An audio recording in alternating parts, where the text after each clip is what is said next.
Aveva trasformato il garage di casa in un vero e proprio deposito di droga, ma è stato scoperto e arrestato dalla Polizia di Stato di Catania.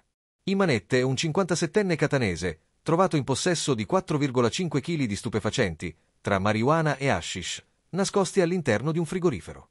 L'operazione è stata condotta nel quartiere Enesima dagli agenti delle volanti e delle unità cinofile della questura, impegnati in controlli mirati nelle aree già note per attività di spaccio. Decisivo l'intervento dei cani antidroga Maui e Ares, che hanno segnalato la presenza della sostanza all'interno del box in via Selvosa.